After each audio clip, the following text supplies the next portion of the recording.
ఆలోచించాల్సిన అవసరం ఉంది. రైతులను ఆదుకోవాల్సిన అవసరం ఉంది. కూటమి సర్కారు అధికారంలో ఉంది. అయినా కూడా బీజేపీ వైఖరి మన పట్ల ఎలా ఉందో ఒకసారి ఆలోచన చేయండి. నేషనల్ డిజాస్టర్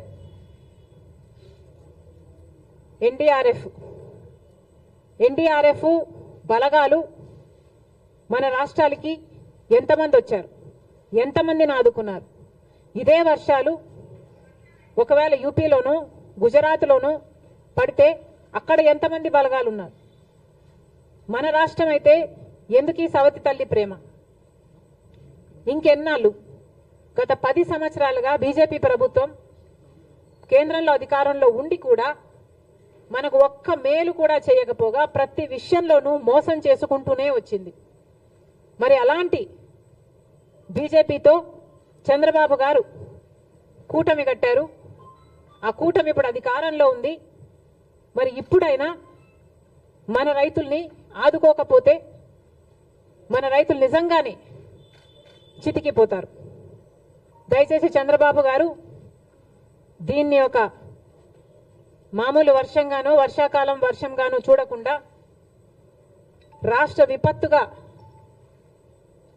దీన్ని పరిగణలోకి తీసుకొని ప్రతి రైతుకి ఏం కాంపెన్సేషన్ ఇస్తారు, ఎంతమంది రైతులు నష్టపోయారు, ఎన్ని ఎకరాలలో పంట నష్టం జరిగింది, ఎన్ని వేల కోట్ల ఆస్తి నష్టం జరిగింది, ఇవన్నీ వెంటనే లెక్కలు వేసి రైతులను ఆదుకోవాల్సిన అవసరం చంద్రబాబు గారికి ఉంది.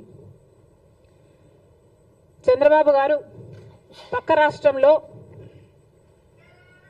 తెలంగాణ రాష్ట్రంలో రైతుల కోసం ఆ ప్రభుత్వం రుణమాఫీ కూడా చేయడానికి సిద్ధపడింది. మాకు చెప్పుకోవడానికి గర్వంగా ఉంది. అవతల తెలంగాణలో రేవంత్ రెడ్డి గారు ముఖ్యమంత్రిగా ఉన్నారు. కాంగ్రెస్ పార్టీ అధికారంలోకి వస్తే కాంగ్రెస్ పార్టీ రైతులకి రుణమాఫీ చేస్తుంది అని రాహుల్ గాంధీ గారు మీటింగ్ పెట్టి మరి ఎన్నికల ముందు చెప్పడం జరిగింది.